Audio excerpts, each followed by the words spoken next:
Bonjour à tous. Merci d'être connectés aujourd'hui pour ce webinaire. On va pouvoir commencer. Je vais commencer peut-être par rappeler l'objectif et puis ce dont on va pouvoir parler aujourd'hui. Comme je vous l'avais indiqué dans les par mail pour ceux qui l'ont vu dans notre newsletter sur LinkedIn ou ailleurs. L'objectif est de faire un point sur l'état de l'écosystème foodtech en France, d'avoir des perspectives pour l'année prochaine, et puis évidemment d'avoir aussi quelques idées sur ce qui pourra advenir en 2025 et au-delà, et donc ce qui nous amène peut-être à regarder aussi au-delà de la France.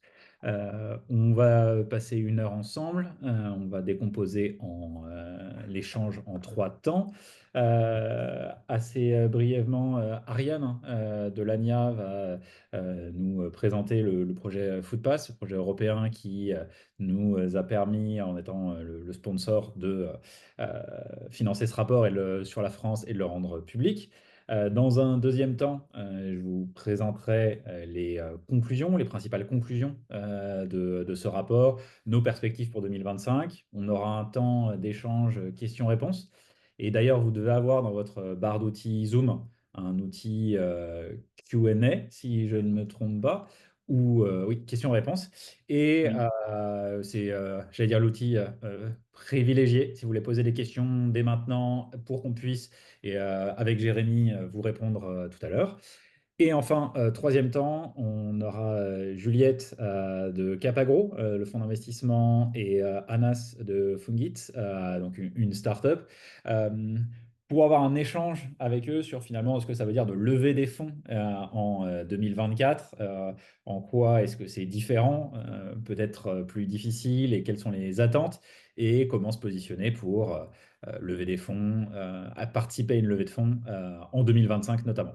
Donc, merci à tous d'être présents. Merci aussi aux différents intervenants.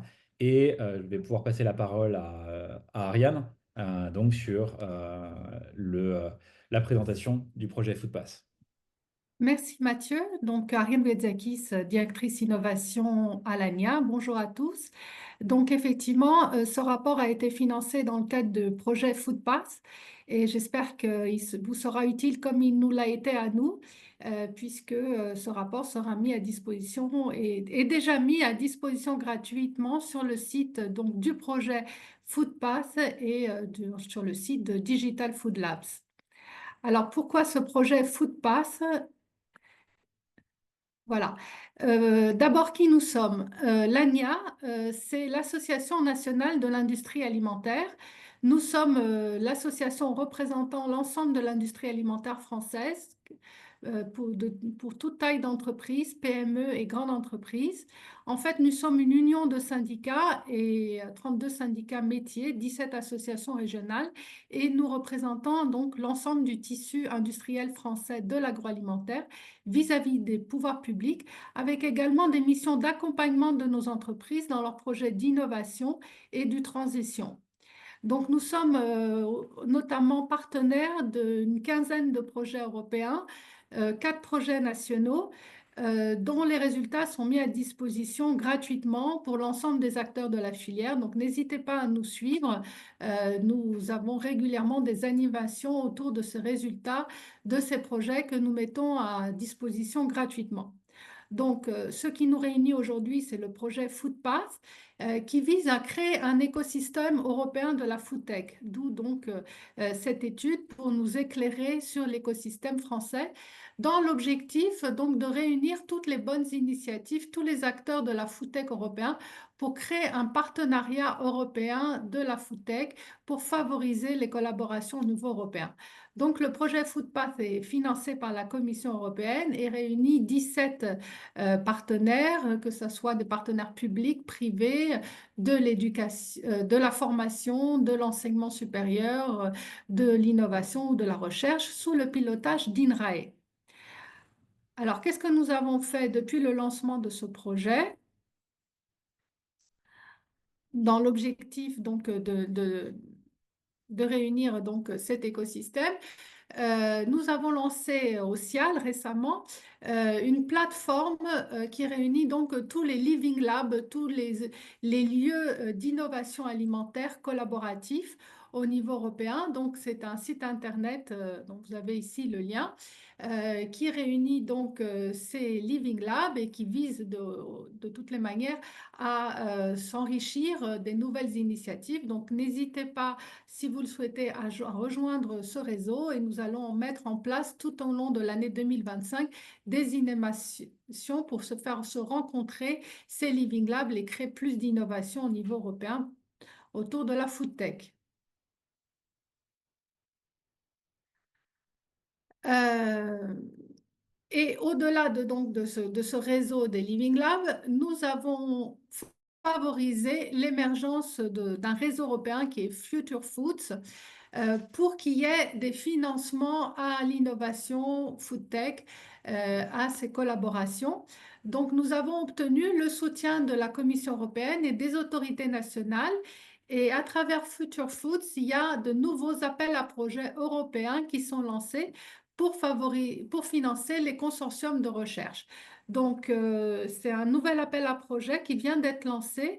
Peut-être juste la slide précédente. Donc, il faut, pour constituer un consortium et concourir à cet appel à projet pour obtenir des financements, il faut constituer un consortium de minimum 3 partenaires parmi ces 29 pays qui participent à ce partenariat, et avoir au minimum un acteur académique, un institut de recherche à côté d'entreprises. Donc, la slide suivante.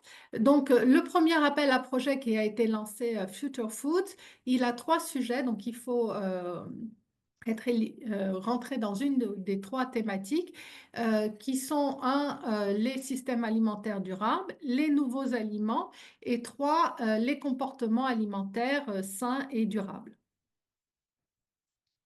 Voilà, donc très rapidement, vous avez le cahier des charges de cet appel à projet sur le site de l'ANR, qui est l'Agence nationale de la recherche, qui est l'opérateur national aux côtés des autres opérateurs des autres pays.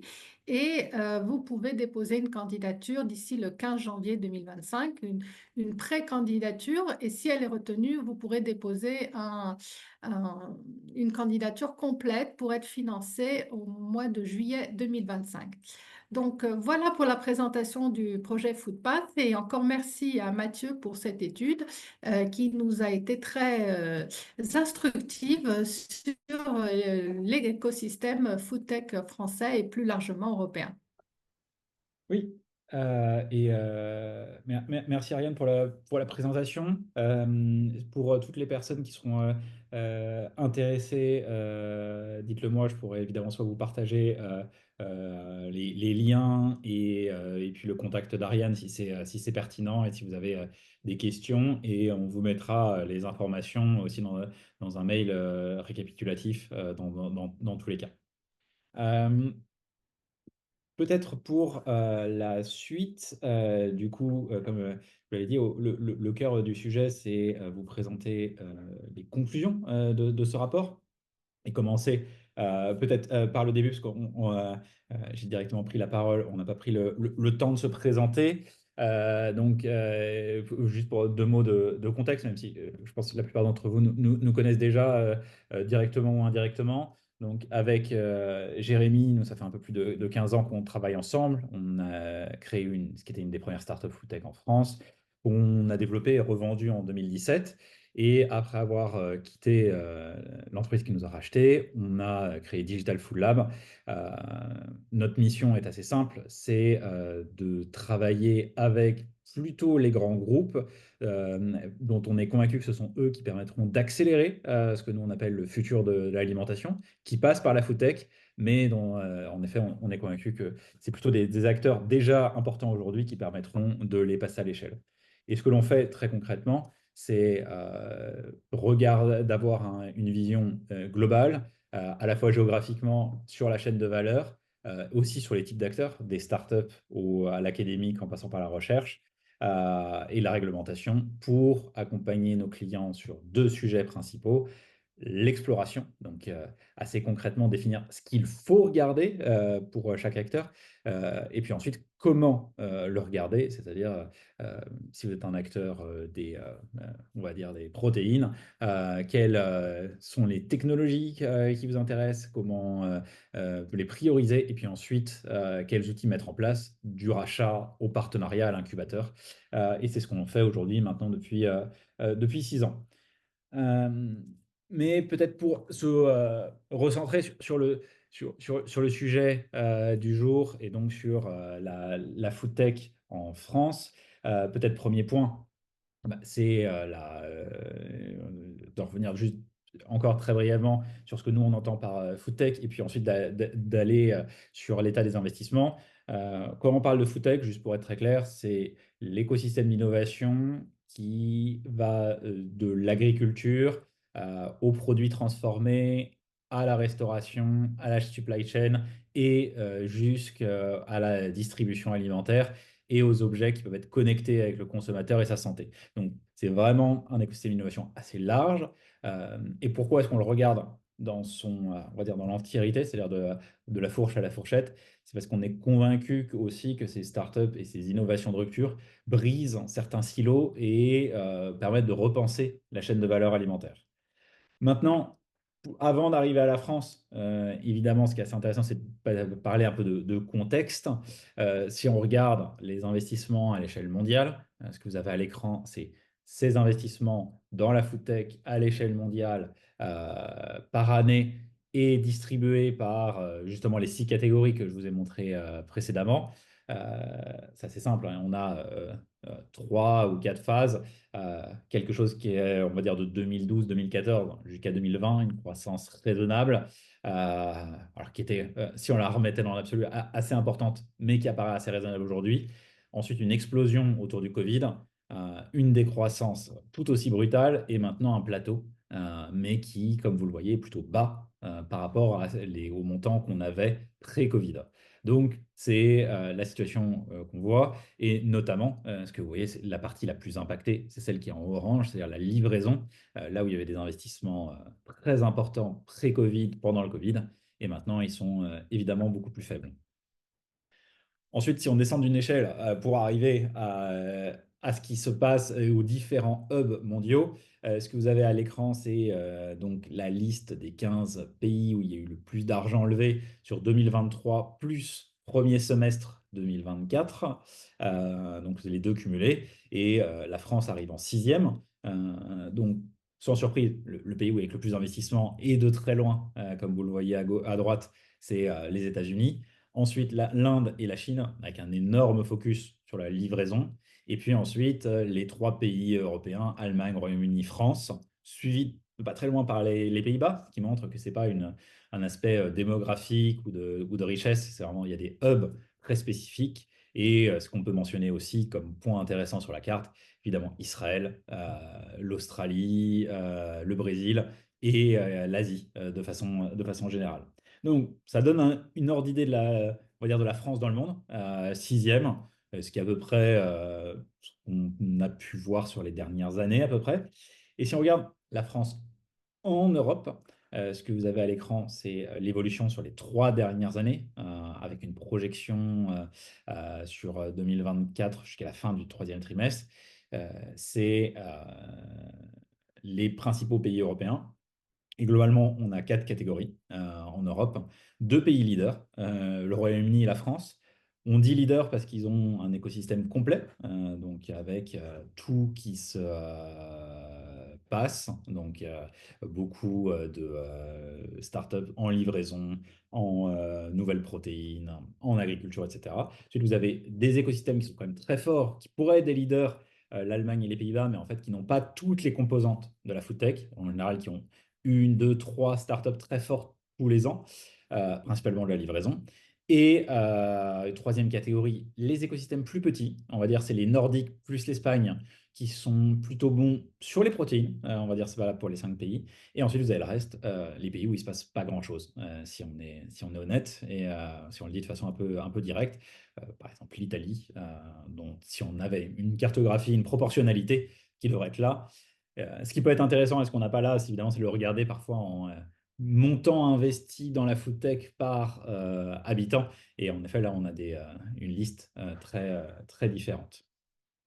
Donc, si enfin on arrive à la France, ce que vous avez donc, c'est à l'écran, c'est les investissements dans l'ensemble de la foodtech française par année. Donc, avec pour 2024, le premier semestre, c'est le T3 jusqu'à fin septembre.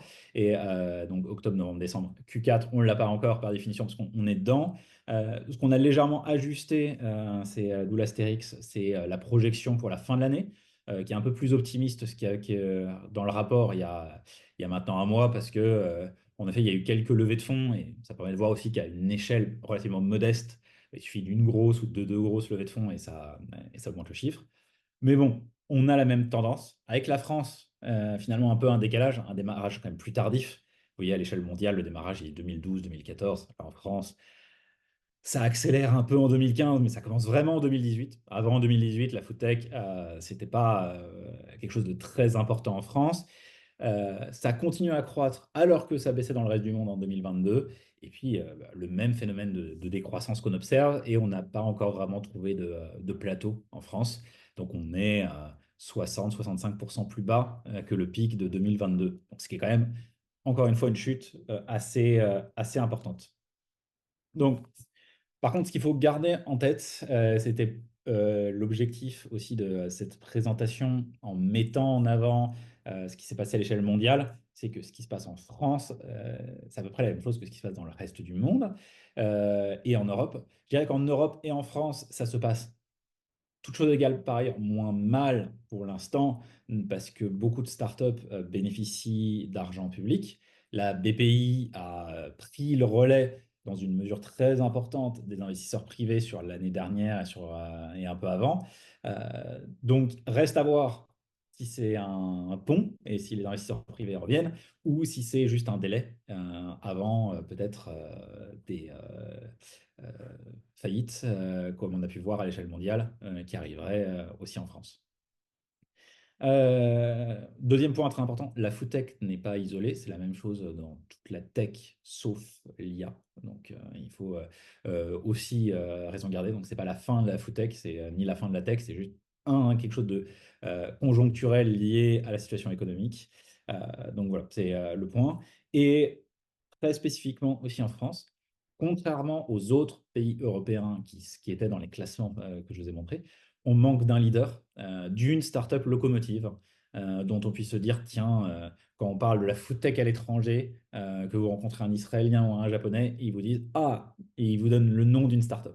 Et ça, c'est un vrai manque de visibilité. Ça aurait pu être Insect, ce sera a priori pas le cas.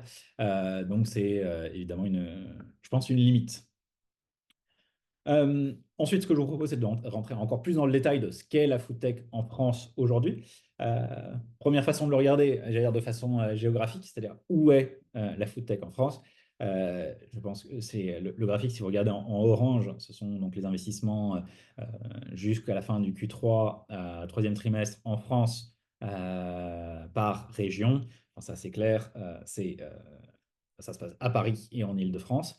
Alors, ça ne veut pas dire qu'il n'y a que des startups à Paris et en Île-de-France et que toute l'activité est là. Ça veut dire que leurs sièges sociaux sont là. Et donc, dans certains cas, par exemple, c'était le cas d'Insect, même si l'issue est peut-être pas très favorable, il y avait le siège social en région parisienne et l'usine, l'unité de production en Picardie. Ça va être le cas pour des gens comme Umiami ou Happyvore. Donc, il y a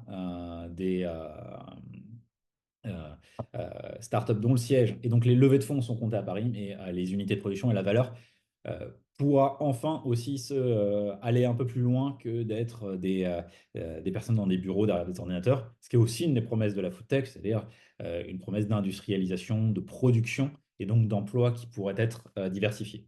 Mais en France, d'ailleurs, comme au Royaume-Uni, il y a une concentration extrêmement forte autour de la capitale, des sièges sociaux. Et ce n'est pas surprenant, c'est là que sont les investisseurs et aussi qu'il est plus facile d'attirer des talents étrangers. Euh, si on regarde quelque chose, alors qui est assez technique. Donc, restez avec moi peut-être pour bien suivre ça.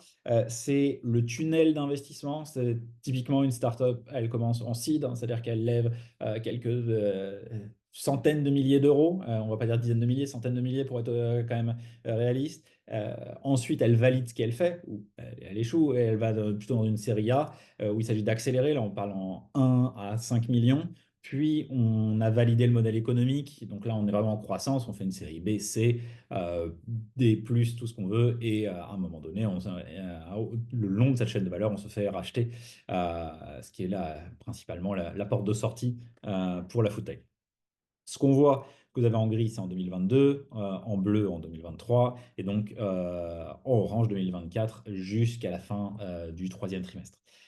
Et donc, on voit une baisse, on va dire tout le long du tunnel, mais une baisse beaucoup plus marquée sur les deux premiers blocs, le seed et la série A. C'est-à-dire que l'argent qu'on voit, ou l'argent qui reste et qui est investi, il est majoritairement investi dans des startups plutôt avancées et peu et moins dans des startups en démarrage et en accélération. Et ça se voit moins, mais c'est plutôt dommageable pour le long terme, parce qu'évidemment, c'est ces startups qui, demain, elles progresseront tout le long de la chaîne de valeur. Ça veut dire deux choses. Il y a moins d'appétence des investisseurs à prendre du risque, mais on le mesure d'une autre manière. Ça veut dire qu'il y a moins de startups tout court. Nous, on voit moins de startups excitantes. Les investisseurs nous le disent aussi. Il y a moins d'entrepreneurs qui se lancent sur la foodtech. Et il y a une vraie question, une vraie problématique de savoir comment est-ce qu'on restimule la création d'entreprises, du passage, alors ça va de la restimulation, c'est juste de la stimulation, parce que ça n'a jamais eu trop lieu en France, de la recherche vers la création d'entreprises. Ça, je pense que c'est des problématiques de fond un peu publiques, un peu privées, qui sont peut-être trop peu adressées aujourd'hui et qu'on pourra discuter peut-être ensemble dans le Q&A. Euh, Ensuite, si deuxième ou troisième manière de le regarder après la géographie et le type d'investissement en termes de maturité, c'est où l'argent va en termes de catégorie. Donc, comme je vous l'avais montré à l'échelle mondiale, là vous l'avez à l'échelle française, la distribution des investissements par année. Et encore une fois, la barre tout à droite en 2024, c'est jusqu'au troisième trimestre. On ne fait pas de projection sur les catégories. Vous voyez, en termes de distribution, on est très différent de ce qui se passait à l'échelle mondiale, où c'était le orange qui dominait, et puis ensuite le vert et le bleu à égalité. Donc l'agriculture en vert, le bleu, la food science, produits transformés, nouvelles marques, et orange, la livraison. Ce qui est quasiment surprenant, c'est que la livraison ne s'est jamais aussi bien portée en France que maintenant. Donc parfois un peu à contre-courant. On a un écosystème, c'est assez évident qu'on voit, ce qui est rose, c'est food service, la restauration, principalement des services.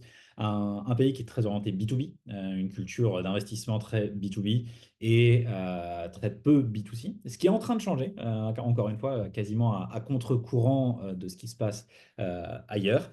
Donc, le point positif, c'est que par sa structure et son orientation B2B, l'écosystème français est plutôt bien positionné par rapport à cette échelle, à ce changement. C'est-à-dire qu'aujourd'hui, on aime moins les startups B2C parce qu'elles consomment plus d'argent, on préfère le B2B, il y a un chemin vers la monétisation plus claire. Donc, en tout cas, plutôt une belle distribution, mais comme on le voit, ça diminue un peu partout, sauf surprenamment sur la livraison.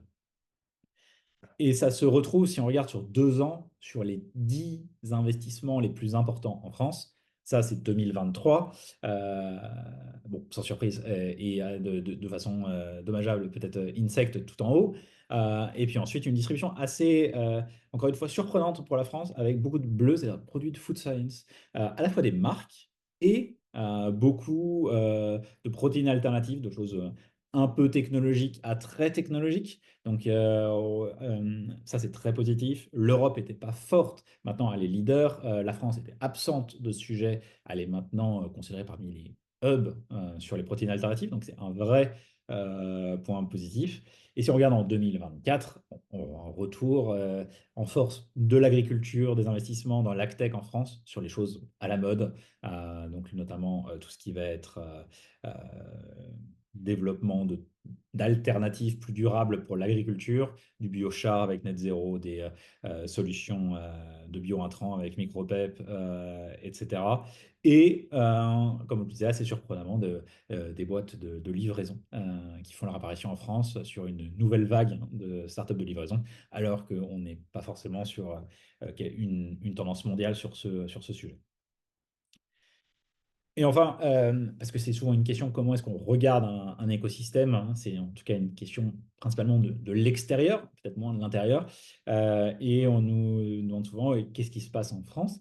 C'est pour ça qu'on publie régulièrement des top mapping de ce que nous considérons comme les startups les plus intéressantes en termes de startups déjà structurées et pour des acteurs externes à regarder. Donc des startups qui ont déjà levé un peu de fonds, qui ont des capacités, si ce n'est commerciales, en tout cas à engager des partenariats et à engager des discussions. Et on essaie de le faire de façon assez structurée et objective. Et donc, ce qu'on voit, c'est une vraie évolution avec beaucoup moins de startups de food service et beaucoup plus de startups de food science qui deviennent assez vite premiers des sujets auxquels on pense tout de suite en France. Donc, ce qui montre qu'il se passe des choses sur ces sujets, sur l'agriculture, et ça donne une bonne idée de la distribution de l'écosystème food tech en France. Avec un autre point notable, quand on le faisait sur les dernières années, on était un peu déprimé parce que tous les ans, c'était les mêmes startups qu'on mettait. Là, on voit ressortir des nouveaux acteurs. Il y a des choses qui se passent. Donc, malgré un peu la situation et le marasme, il y a des acteurs sexy dans la foodtech française qui émergent et qui sont notables et qui sont regardables par des investisseurs et des industriels depuis l'étranger. Donc, on peut en résumer sur les spécificités de la foodtech française une très très forte préférence B2B qui évolue lentement, à mon avis trop lentement encore, parce qu'il y a des vraies opportunités sur des marques innovantes, etc. Mais on n'a pas le tissu d'investisseurs et même de mentors ou de personnes pour accompagner ces startups. On a l'apparition d'un écosystème de livraison, ce qui est surprenant, mais pourquoi pas, et plutôt de belles startups par ailleurs, donc c'est pas des ovnis. Et un écosystème des protéines alternatives performant et qui mérite certainement d'être regardé et peut-être plus supporté, notamment pour les technologies les plus avancées, parce qu'on a toujours cette question, est-ce que ces startups, aujourd'hui, quel est leur destin? C'est-à-dire si toute leur R&D a été faite ici, mais que toute la commercialisation et la production se fait à l'étranger à cause de contraintes réglementaires, c'est peut-être un manqué pour la France. Et enfin, si on se pose la question de 2025, qu'est-ce qu'on en attend? Bon, on n'a évidemment pas de boule de cristal, mais en tout cas, toute chose égale par ailleurs, on n'attend pas de retour à l'euphorie, ni même à une hausse exponentielle des investissements. Certainement pas en Europe et en France. Peut-être un peu plus aux États-Unis à partir du premier semestre, deuxième semestre. On attend toujours de la consolidation. Il y a des catégories où il y a encore des choses où il y a de, de la consolidation qui est en cours. Il y a énormément d'opportunités pour de la création d'entreprises. Il y a des endroits où on a des demandes d'industriels, où il y a des opportunités B2C de création de nouvelles marques. Euh, Bon, les sujets qui sont les plus excitants et sur lesquels tout le monde se penche en ce moment ne devraient pas changer au très court terme. C'est l'intelligence artificielle appliquée sur l'amont, l'agriculture et la découverte de produits et de protéines. Tout ce qui est nouveaux ingrédients avec des bénéfices fonctionnels euh, dans la composition des recettes et sur la santé. Et la décarbonation de la chaîne de valeur, principalement sur l'amont agricole. Et donc, peut-être un dernier point, et aussi qui est très intéressant à la fois pour les investisseurs et les entrepreneurs à prendre en compte, c'est on observe une forme de restructuration généralisée des stratégies d'innovation, d'open innovation de la part des grands groupes qui essayent maintenant de sortir d'une logique de on fait de l'open innovation parce qu'il faut on a des objectifs très concrets sur le sujet et donc on objectivise ces points-là. Et donc, il faut aussi le prendre en compte à la fois pour les entrepreneurs et les investisseurs dans leur approche. Euh, et avant de répondre à vos questions, si vous en avez, n'hésitez pas à les poser sur le chat Q&R. Euh, juste pour répondre aux questions sur la donnée, toutes les données viennent de notre propre base de données, donc tous les cours de l'année, on screen ce qui se passe dans la food tech, en l'occurrence en France, en Europe et dans le monde, pour constituer cette base de données et faire les rapports. Et donc, si ça vous intéresse, il y a le rapport sur la food tech en France, sur l'Europe et sur le monde. Et si c'est un sujet, évidemment, l'écosystème FoodTech n'est pas votre écosystème. Donc, on a aussi des clients qui sont très intéressés pour avoir des rapports sur leur écosystème, soit sur leur géographie. On a un client en Italie, soit sur des géographies très spécifiques, soit sur des catégories.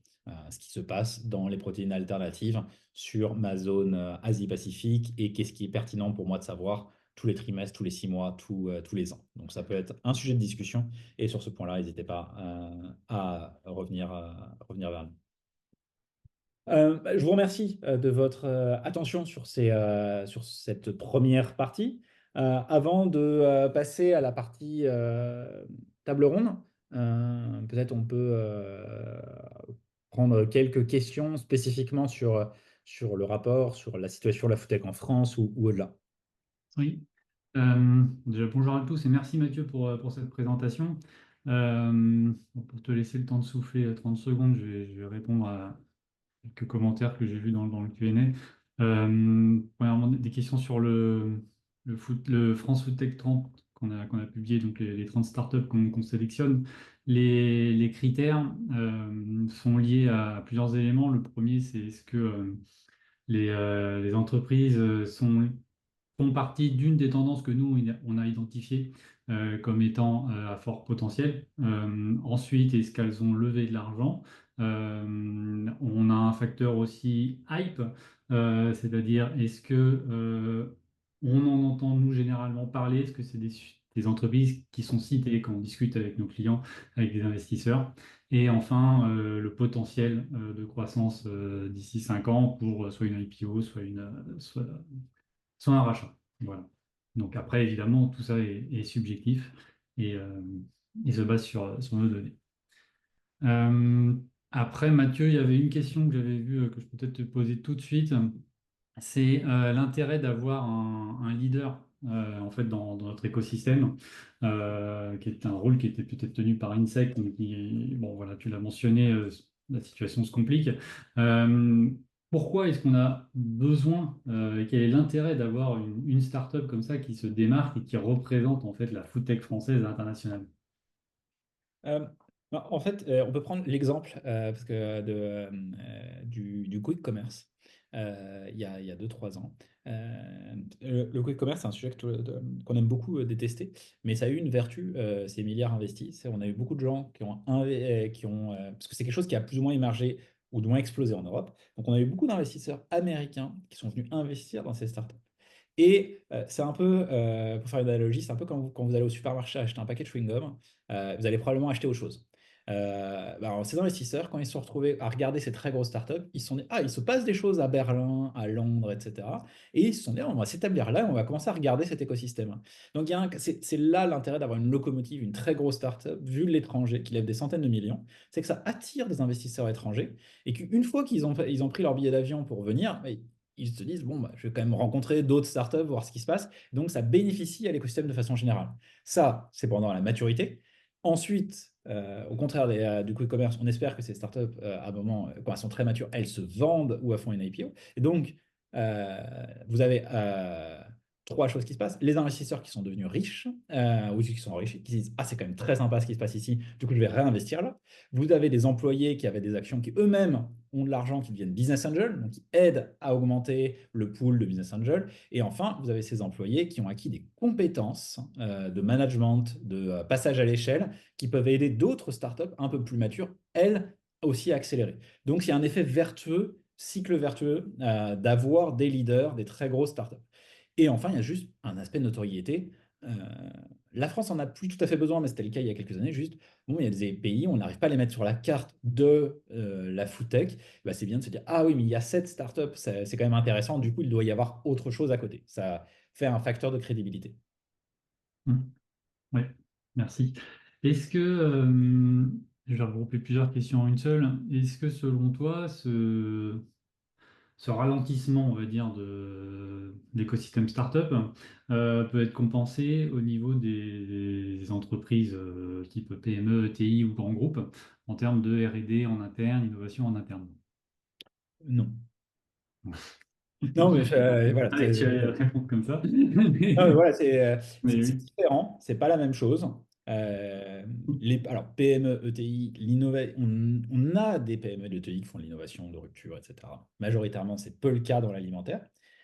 Et les grands groupes font de l'innovation, souvent incrémentale, et même s'ils la font en interne, ce qui est rarement le cas, ils ont du mal à tenter, à essayer de la mettre sur le marché, cette innovation de rupture. Donc, il y a un vrai rôle de la startup, de la prise de risque, avec l'idée de se dire, il y en a une sur 10 qui va réussir, et c'est celle-là qu'on va collaborer. Cette prise de risque, elle est quand même plus facile en externe.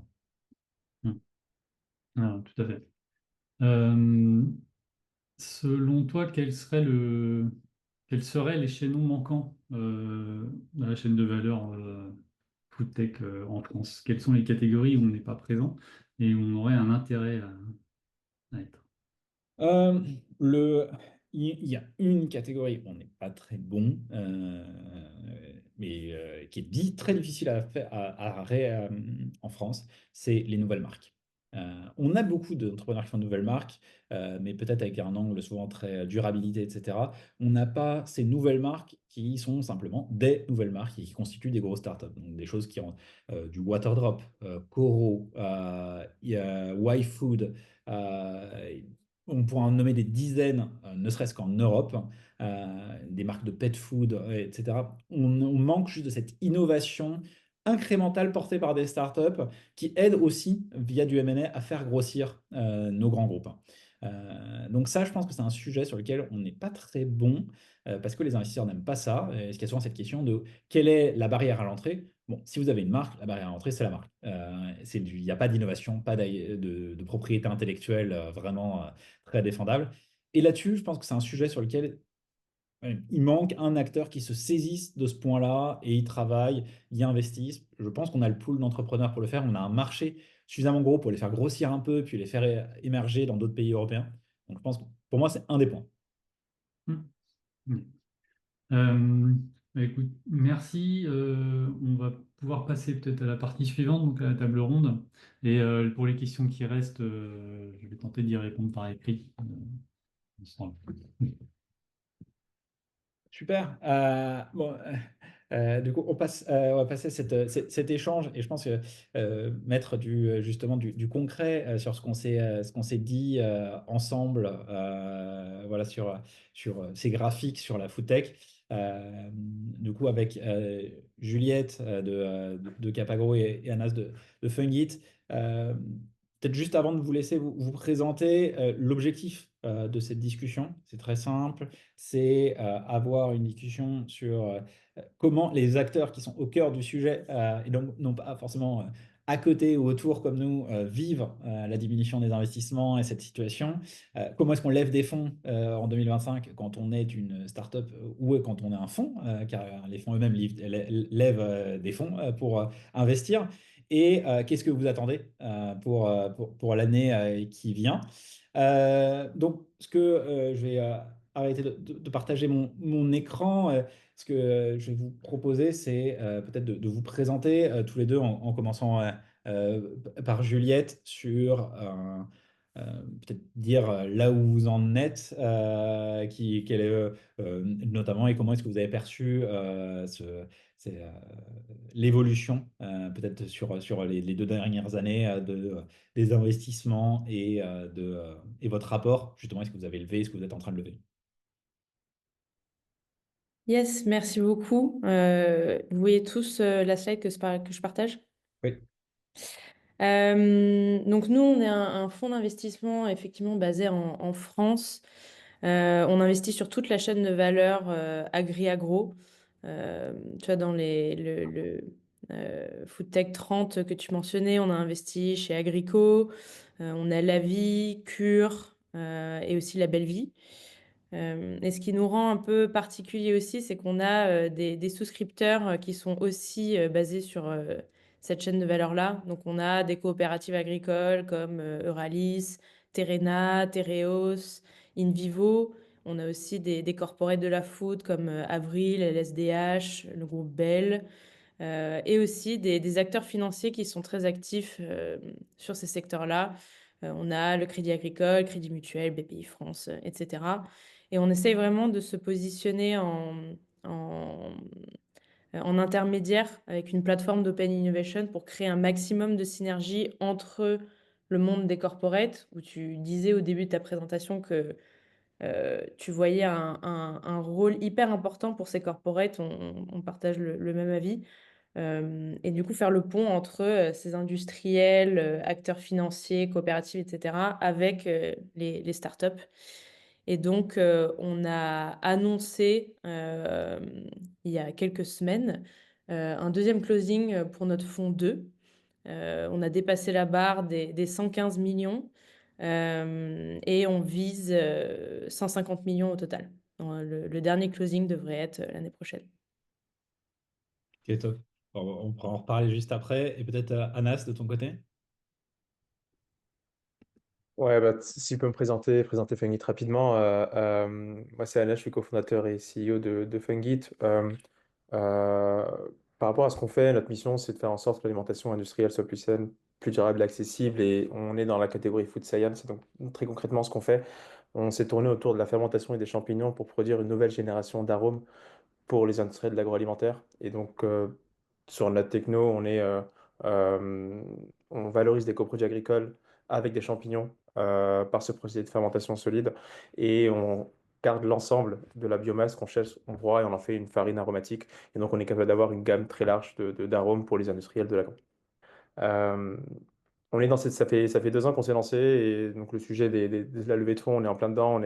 On va annoncer dans les prochaines semaines la clôture de d'une levée de fonds d'un seed et justement en fait ce contexte qui a changé entre le moment où on s'est lancé et maintenant fait qu'il y a eu beaucoup de choses qui ont évolué sur les attentes des investisseurs, sur les qu'est-ce qu'un même nous par rapport à la valeur qu'on développe et donc ça a permis je pense qu'il y a beaucoup de choses qui bougent et c'est l'une des raisons pourquoi il y a aussi des baisses d'investissement, c'est que ça ne fit plus entre les attentes et ce qui est produit en face par les startups. Donc on pourra en parler. Oui. Juste un point, parce que en t'écoutant, j'ai pensé à un point que j'ai pas mentionné.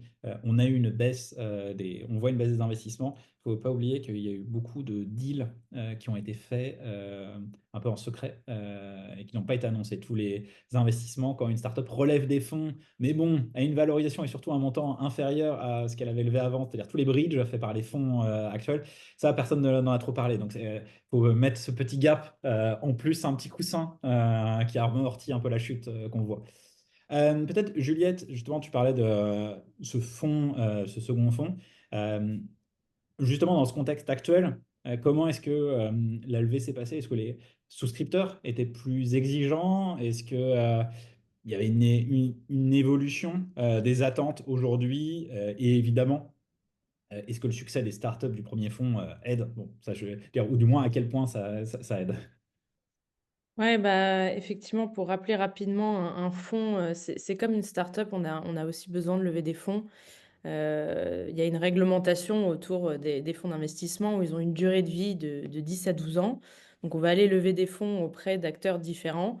Ensuite, on va utiliser cet argent pour investir dans des startups et 10 à 12 ans plus tard, on fait un retour sur investissement et nous, on cherche vraiment non seulement à avoir un intérêt financier pour nos souscripteurs, mais aussi un intérêt stratégique et d'impact parce qu'on est un fonds à impact. Donc effectivement, la levée de fonds, elle a duré longtemps et elle n'est pas encore finie. Mais ce qui nous aide quand même, c'est que l'agriculture et l'alimentation, c'est des tendances de fond qui sont très fortes. C'est pas du nice to have comme des solutions, je sais pas, par exemple de gaming ou ce genre de choses. C'est vraiment du must have sur le long terme où on a des enjeux sur une nourriture saine, la sustainability, mieux répartir la valeur, la pénibilité de travail des agriculteurs, etc. C'est vraiment des sujets clés aujourd'hui. Euh, et effectivement, les succès qu'on a eus sur le premier fonds, évidemment, ça aide parce que nous, sur 10 ans, on fait entre 10 et 15 investissements sur un fonds. Donc nous, l'idée, c'est de vraiment sélectionner l'expert dans un secteur et d'investir. On ne va pas avoir vraiment des concurrents au sein du portefeuille. Et donc, ça démontre déjà notre expertise sectorielle et aussi l'impact qu'on peut avoir via ces investissements-là. Typiquement, on a réussi en termes de création de valeur, à faire x5 sur le chiffre d'affaires du portefeuille. Et la vie, par exemple, tu parlais du chaînon manquant sur les marques. Là, on est vraiment content typiquement de cet investissement-là, où on a une marque qui vraiment arrive à se démarquer en France et qui commence aussi à l'international. Et en plus, ils ont une technologie, parce que nous, ce qui nous intéresse, c'est la tech, avec le développement d'un brevet. Top. Attention, je pense qu'il pourrait y avoir des personnes qui pensent que les solutions de gaming sont aussi, voire plus importantes que l'alimentaire dans leur bien-être C'est vrai quotidien. qu'il y en a qui se nourrissent de ça, je comprends. Voilà, je ne mentionnerai personne. Et donc, Anas, justement, toi, ton expérience, j'allais dire, de l'autre côté, en tant qu'investisseur, enfin, des investisseurs, en tant que startup qui veut lever des fonds auprès d'investisseurs, justement, comment est-ce que tu l'as vécu? Est-ce que c'était peut-être différent auprès des fonds, des business angels? Et quelles sont peut-être aussi les attentes qui ont évolué par rapport à quand vous avez commencé il y a 2 ans? Bah, moi, c'est surtout ça que je retiens, c'est que les attentes n'ont plus été les mêmes pour deux raisons. La première, c'est qu'on n'est plus dans cette euphorie des années 2021-2022. Donc, les critères ont été revus plutôt à la hausse sur certains sujets. Et le deuxième point, c'est qu'on a aussi des comparables de gens je parle de ce que je connais, à savoir les startups industrielles, où on voit l'évolution de ces startups-là et des erreurs qui ont pu être faites, et d'apprendre de ces erreurs, à la fois pour nous, mais aussi pour les investisseurs.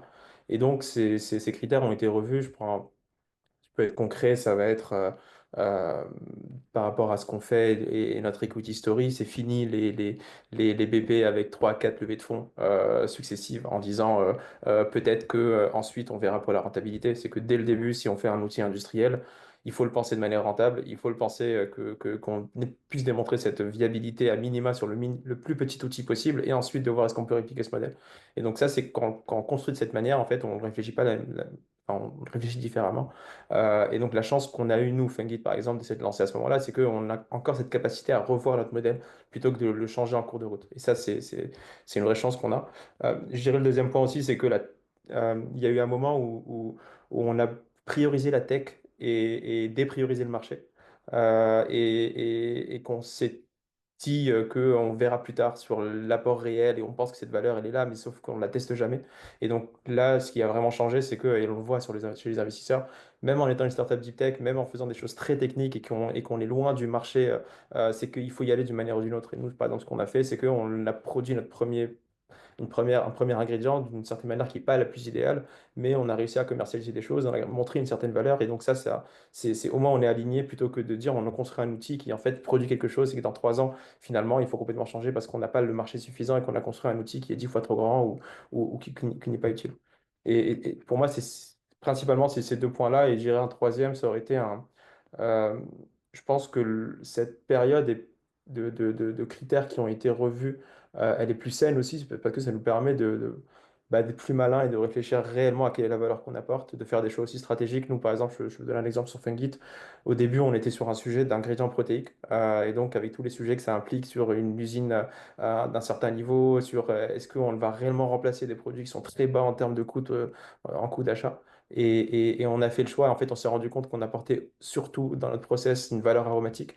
Et c'est là où on a fait le choix d'aller sur un positionnement d'aromaticien, parce que ça venait résoudre certains sujets et que c'est un pivot qui nous a permis de résoudre énormément de sujets internes à notre développement et que ces réflexions-là, on ne les aurait jamais eues si on avait tout de suite eu une grosse levée de fonds sur un sujet protéique et qu'on ne se posait pas forcément ces questions. Donc ça a assaini aussi le marché d'avoir ces difficultés et de se dire, bah, en fait, quelle est notre réelle valeur et comment on peut être pérenne dans les prochaines années. Oui, et peut-être une question complémentaire et un peu rapide pour tous les deux, c'est est-ce que en parallèle, vous avez vu le regard des industriels qui change? Soit peut-être toi, Anas, en premier dans votre relation, votre discussion, et peut-être de Juliette en tant que souscripteur. Et est-ce qu'ils ont évolué ou est-ce qu'ils restent avec le même niveau d'intérêt?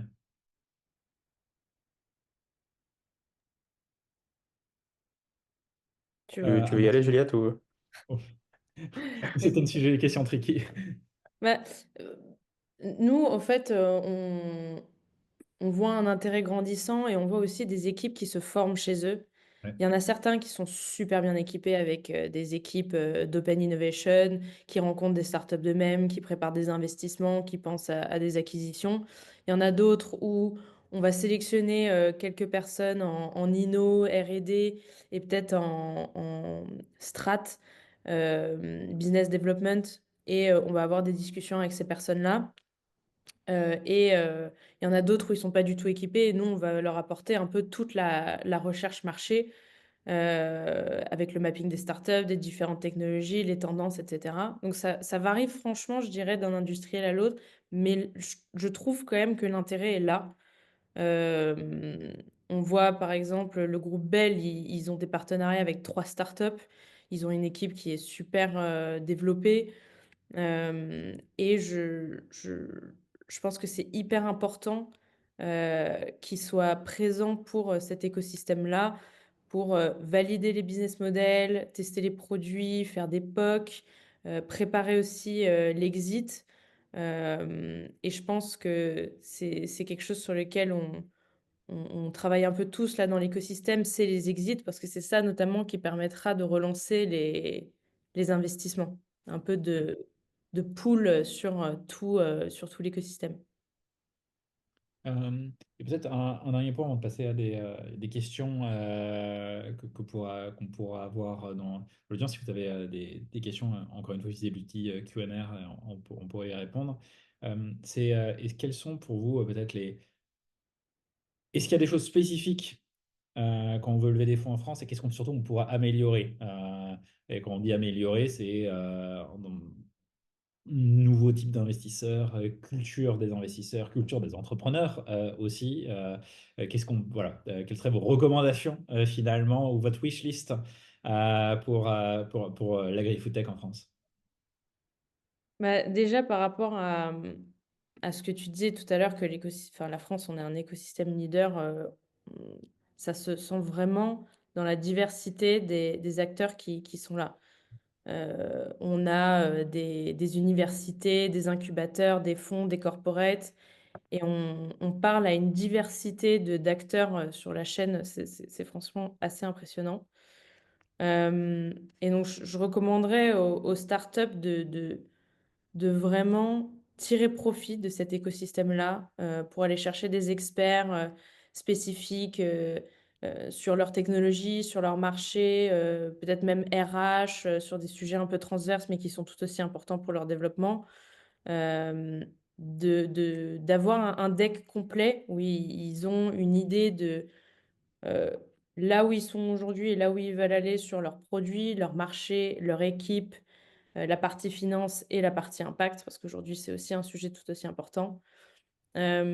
Et vraiment réussir à mapper tous les acteurs qui pourraient être utiles pour vous, et notamment les fonds d'investissement. Euh, et ne pas hésiter à contacter un fonds, même un peu en avance de phase par rapport à là où vous vous situez aujourd'hui. Nous, typiquement, les derniers investissements qu'on a fait, on connaissait les fondateurs depuis 2 ans à peu près. Et on faisait des points réguliers tous les 6 mois où ils pouvaient nous demander conseil. Nous, ça nous permettait de voir quels milestones ils se mettaient, s'ils arrivaient à les atteindre, s'ils étaient à l'écoute, de voir un peu les capacités de discussion. Donc voilà, je dirais vraiment mapper tous les acteurs et ne pas hésiter à essayer de rentrer en contact avec eux. Ok. Peut-être de ton côté, Anas, qu'est-ce que Ouais, bah, tu te souhaiterais ou tu te serais souhaité d'avoir en tant que startup? euh, moi, si je reviens à ce qu'on a eu comme chance et ce que je pense, si plus tôt on aurait dû le faire et mieux ce serait, c'est que il y a plusieurs acteurs qui sont plus avancés que nous sur des typologies de projets qui sont toujours les mêmes, même si on n'est pas sur la même cible, même si on n'est pas sur le même positionnement. Et on a énormément appris, notamment on se considère comme étant une startup industrielle, mais il y a plusieurs générations d'entrepreneurs dans des startups industrielles et que comprendre ce qui n'a pas marché dans des structures similaires à la nôtre c'est clé. Je prends un exemple, on a un troisième associé qui nous a rejoint depuis près de 6 mois, qui a été VP technologie chez Innovafeed. En fait, tous les sujets dont vous parlez Insect ou de chez Innovafeed, c'est des sujets qui sont importants et à comprendre et de se dire bah, comment faire en sorte que ces erreurs ne soient pas commises à nouveau. Et ça, ça fait gagner beaucoup de choses, ça fait économiser de beaucoup d'argent et éviter des grosses erreurs pour la suite. Et ça, je pense que c'est une force qu'on a aussi en France, parce que ce qu'a dit Juliette, c'est qu'on a un écosystème qui est assez présent et qui reste ouvert si on parle aux bonnes personnes et derrière, bah, on arrive justement à, à éviter les erreurs. En effet, et ça rebondit d'ailleurs sur la question que posait Jérémy tout à l'heure sur l'intérêt aussi d'avoir des leaders. C'est en effet, bah, ça crée ce phénomène d'expérience, tout simplement. Les erreurs passées. Ce que je dis souvent à des clients, on n'est jamais trop sûr quand quelque chose a réussi, comment est-ce qu'on peut le répliquer. Par contre, les erreurs, on sait comment est-ce qu'on peut les éviter. Donc, plus il y en a eu, mieux c'est dans une certaine mesure. Voilà, on peut en apprendre. Merci à tous les deux. Est-ce qu'on a des questions? Peut-être il nous reste quelques minutes pour échanger avec Juliette et Anas. Alors déjà, merci à tous les deux. J'ai quelques questions pour Juliette. Je vais les poser ensemble. Un point sur le taux d'attrition ou je veux dire peut-être sans doute de perte ou disparition de start-up dans le portfolio de Capagro. Est-ce que vous avez des chiffres à nous partager si c'est possible? Et aussi, est-ce que ça rejoint un petit peu la question tout à l'heure sur la R&D dans les grands groupes? Est-ce que les souscripteurs, les LP du fonds, s'essaient aussi à la création de spin-off ou voilà, font leur propre R&D en parallèle en interne? Alors, pour répondre à la première question, il y a toujours effectivement un taux de perte dans les fonds VC. C'est toujours modélisé d'ailleurs quand on fait le business plan d'un fonds. La moyenne qu'on trouve dans tout le VC en Europe, c'est environ un tiers du portefeuille. Euh, donc voilà, nous on a changé de thèse. On a fait évoluer notre thèse en 2018-2019 où on a décidé de focus plutôt sur des sociétés plus matures. Parce que notamment par rapport à nos LP, on a pu voir que quand les sociétés étaient un peu plus matures, c'était plus facile à ce moment-là de créer des synergies, de les faire se rencontrer, de pouvoir tester des échantillons, euh, de pouvoir faire des partenariats industriels, R&D, commerciaux. Donc, c'est comme ça que je répondrai à cette première question. Et pour la deuxième, est-ce que les LP essayent de créer des boîtes et font de la R&D en interne? Alors, R&D en interne, bien sûr, mais comme tu disais, Vincent, tout à l'heure, Mathieu, pardon, elles ne peuvent pas tout faire toutes seules et elles ont du mal à prendre le risque. On voit quelques spin-offs de grands groupes. J'en vois peut-être une ou deux par an, et encore, c'est pas énorme. Et elles vont préférer faire des partenariats avec les startups, à la limite investir et peut-être les acquérir. Ok. Ouais. Merci. Merci Juliette. Et pour compléter, suite à une question qu'on avait au tout début sur nous, chez Digital Food Lab, le taux de disparition, on va dire, de start-up, on est plus aux alentours de 50-60% dans toutes celles qu'on référence là, depuis 6-7 ans.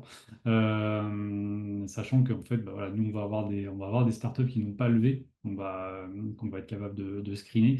Et celles, justement, qui ne lèvent pas, elles, ont un très très fort taux de disparition. Donc, le fait de lever, après, on va effectivement tomber sur du 30%, des choses comme ça. Euh, une question sur, alors peut-être pour Mathieu, finalement, on va revenir chez Mathieu. Réexpliquer pourquoi il y a une préférence pour le B2B plutôt que le B2C en France. Euh, Alors, je dirais que c'est un sujet vraiment historique de la tech française, euh, qui est lié principalement à ce qu'il y avait au moment de la bulle Internet, etc. Il y a eu des investisseurs qui se sont brûlés les doigts avec des marques B2C et qui ne s'en sont jamais vraiment remis, tout simplement, et qui ont préféré. Et c'est vrai qu'il y a eu des belles boîtes dans le e-commerce avec soit on s'approche du consommateur au maximum vers le B2B2C. Voilà, c'est du e-commerce mais intermédiaire. Et donc, il y a une sorte de préférence historique parce que le B2B, il y a une barrière à l'entrée. Et aussi parce que beaucoup de fonds lèvent eux-mêmes une partie de leur financement auprès d'acteurs publics, notamment de la BPI, de la Caisse des dépôts, et que dans les thèses de la BPI, de la Caisse des dépôts, il y a souvent des thèses technologiques, industrielles, et que du coup, tout ce qui est consumer, marque, va être un peu plus compliqué pour avoir cet argent public. Et voilà. Donc, il y a plusieurs raisons, mais en tout cas, qu'on ne voit pas évoluer. En tout cas, parce que la raison culturelle pourrait évoluer, la raison du financement en partie par argent public, probablement pas. Et puis même, je pense que les souscripteurs sont pas très chauds, parce qu'encore une fois, il n'y a pas de barrière à l'entrée. Donc, c'est fondamentalement, on entend souvent cette phrase en France, oui, c'est pour mettre mon argent sur Facebook et Google. Bah, la réponse est oui. Et ça stresse un peu les souscripteurs. Il y a peut-être moins l'appétence. Peut-être qu'avec quelques exemples de boîtes qui réussissent, des fonds d'entrepreneurs, hein, etc., ça pourrait s'alimenter. Bien, merci Mathieu. Est-ce que vous avez peut-être un dernier mot parce que de toute façon, on a légèrement dépassé les 15 heures pour Juliette et Anas, ou peut-être un endroit où vous contactez ou vous retrouvez pour ceux qui veulent en savoir plus. Et peut-être aussi d'ailleurs pour Ariane de la même manière. En tout cas, merci pour votre présentation, ce témoignage très intéressant. Tout ce qu'on peut espérer, c'est la reprise du secteur foodtech, des investissements pour permettre l'émergence de toutes ces belles innovations. Et pour cela, on a vraiment besoin de financement public et privé. Et l'ANIA y travaille aux côtés des pouvoirs publics pour soutenir cet écosystème de financement, cet écosystème de start-up et de grandes entreprises qui font Merci Ariane. l'innovation foodtech de demain. Mm. En effet, besoin de ces investissements. Ouais, tout à fait. Encore merci effectivement pour l'invitation. Tout à fait d'accord avec ce qui a été dit. Je pense qu'aujourd'hui, au niveau des fonds, c'est pas tant l'argent qui manque. Comme on dit, il y a beaucoup de dry powder, donc de l'argent qui n'a pas encore été investi. Donc le sujet, c'est de bien le diriger. Et tout ce que tu disais, Anna, sur le focus, sur le chemin vers la rentabilité, être proche du marché, c'est des points clés. Et aujourd'hui, un des points positifs aussi, c'est qu'on a une rationalisation des valorisations. Et ça, ce sera vraiment bénéfique, je pense, pour les exits, pour que les industriels ils puissent se positionner et tirer du coup les investissements vers le haut. Et n'hésitez pas effectivement à me contacter. Mon adresse mail, c'est j.raoul-forteza@capagro.fr ou sinon via notre site internet. Bah, je suis assez aligné par ce qui vient d'être dit. Et puis, bah, déjà, merci pour la présentation. Et c'était toujours utile de voir des chiffres baqués et bien étudiés. Mais pour rejoindre ce que dit Juliette, je pense que euh, ce que tu as dit juste avant, c'est que le fait de parler aussi à beaucoup d'investisseurs, même si ce n'est pas forcément le bon moment par rapport à ça, c'est hyper utile pour comprendre, prendre la température des dernières évolutions, parce que le marché change énormément et très rapidement. Et donc, toujours être à la page et comprendre en fait quels sont les attendus des investisseurs. Et là-dessus, bah, ça passe par échanger avec eux, échanger avec des entrepreneurs. Enfin, c'est pour ça, là-dessus, moi, je suis toujours ouvert. Et si vous voulez me contacter, passer par LinkedIn, m'envoyer un message et puis on pourra échanger. Euh, et donc voilà, je dirais que ça peut, le fait d'échanger comme ça 15-20 minutes, c'est toujours utile. Non, en effet, encore une fois, merci à tous. Mais juste, en effet, si vous voulez nous contacter, Jérémy et moi, ou avoir les contacts de nos intervenants, n'hésitez pas. on pourra vous rediriger vers eux. Et en tout cas, je vous remercie tous d'être présents. Merci à nos intervenants. Et on partagera la vidéo pour que vous puissiez le repartager en interne. Merci. Merci à tous. Bonne journée. Merci. Bonne journée. Bientôt.